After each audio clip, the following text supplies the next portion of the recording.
All right, let's dive right in.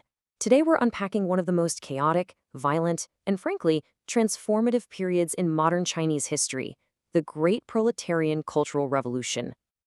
Catastrophe. That's a pretty heavy word, right? But here's the thing. It's not our word. This is the official verdict from China's own Communist Party, years after the dust settled. They themselves admitted how bad it was. So you gotta ask, what on earth happened? And how did it spackle so completely out of control? Well, at its heart, it was a political campaign, a top-down revolution kicked off by one man, Chairman Mao Zedong. His stated goal was to purify the Communist Party, but what he actually did was unleash a decade of pure chaos that nobody, not even him, could control in the end.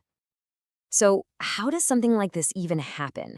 How does an entire nation just get plunged into such violent turmoil? Well, to get it, we've got to rewind a bit, before 1966. Because this fire wasn't some random accident. The spark was lit very much on purpose. Okay, so the story really kicks off in the late 50s, with Ma's Great Leap Forward. It was supposed to be this huge economic jump, but it turned into an absolute disaster. We're talking one of the worst famines in human history. Because of that, Ma's reputation inside the party took a massive hit.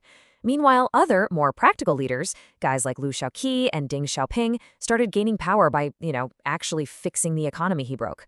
And for Ma, this was a huge threat. He got paranoid, convinced the revolution was being sold out from the inside by so-called capitalist roaders. So what was his solution? Something pretty radical. He was all about this idea of a permanent revolution. Just think about that for a second. A state of constant chaos. It tells you everything you need to know, right? To stay on top, he was willing to burn down the very house he'd built. Now, to pull off this purge, Mao needed an army. But here's the twist. He didn't call in the actual army. Nope. He turned to a group that was way more passionate, way more impressionable, the nation's youth. And then, in the summer of '66, things just exploded. It was like a powder keg. In May, Mao gives the green light to bombard the headquarters, which was basically a signal to go after the party establishment. By August, the violence got real. A teacher in Beijing was beaten to death by her own students. Can you even imagine? Days later, it becomes official policy. And then, to pour gasoline on the fire, Mao stands in front of 1 million of these young Red Guards and basically tells them, "You have my blessing, go for it." And their mission? It was simple and it was devastating. Destroy the Four Olds. This was pretty much a free pass to eradicate anything and everything connected to China's past. We're talking traditions, art, books, beliefs. It was literally a war on history itself. Now, this is where it gets really twisted.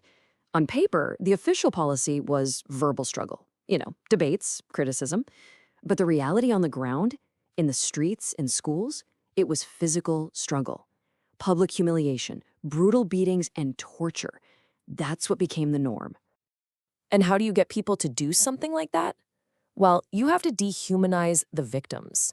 Teachers, writers, artists, even loyal party officials, they weren't people anymore. They were slapped with these vicious labels. See, it's a lot easier to hurt an ox ghost or a poisonous weed than it is to hurt your neighbor or your teacher. And the result? It was horrifying. Take a look at this number, 1,772. That's not just a statistic. That's the number of people murdered in Beijing alone in just 2 months, August and September of 1966.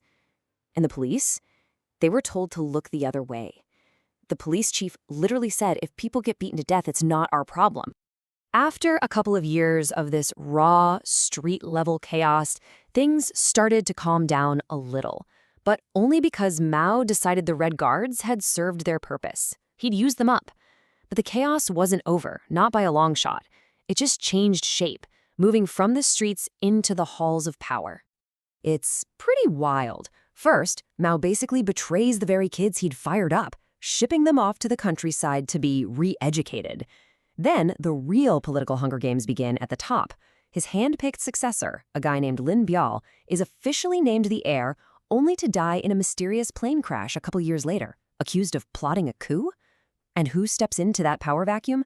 The most extreme of the extreme, the Gang of Four, led by Mao's own wife, Jiang Qing. And what about those kids? The ones who started it all? An estimated 12 million of them. It's a number that's hard to even wrap your head around. Imagine the entire population of a city like Los Angeles, but it's just young people, all of them forced from the cities into the countryside for hard labor. Their education? Gone. Their families? Gone. Their futures stolen. They became known as China's lost generation. So how does a decade of state-sponsored madness finally end? Well, it ends when the man who started it all dies. When Mao Zedong died in 1976, the chaos stopped and China was left to look around at the absolute wreckage. 1976 was the year everything changed, and it happened fast. In January, a respected, moderate leader dies. In September, Mao himself dies. And then, just 1 month later, bam, his successor arrests the Gang of Four. And just like that, with one swift move, the Cultural Revolution was finally over. But the cost? I mean, it's almost unimaginable. You've got the human cost, anywhere from 500,000 to 3 million people dead, with millions more persecuted. You've got the cultural cost, thousands of years of history, art, and artifacts just turned to dust. The economy was a wreck. An entire generation missed out on school. And maybe the worst part, the very fabric of society, the trust between student and teacher, child and parent, was just torn to shreds. But out of all that devastation, a new leader emerged. And it's kind of an incredible story. His name was Deng Xiaoping. This was a guy who'd been kicked out of the party twice during the revolution. And he comes back, takes charge, and just completely flips the script. He threw out all that radical Maoist ideology and went for practical, market-based policies, the very policies that would transform China into the economic superpower we see today. So where does that leave us? Officially, the Cultural Revolution is condemned in China. But the wounds it inflicted, the cult of personality that drove it, those are still deeply sensitive topics. It left a profound scar on the national psyche, and it raises these huge, difficult questions about memory and accountability, questions that China is still grappling with. And it forces us to ask, how does a nation ever truly recover from destroying its own past?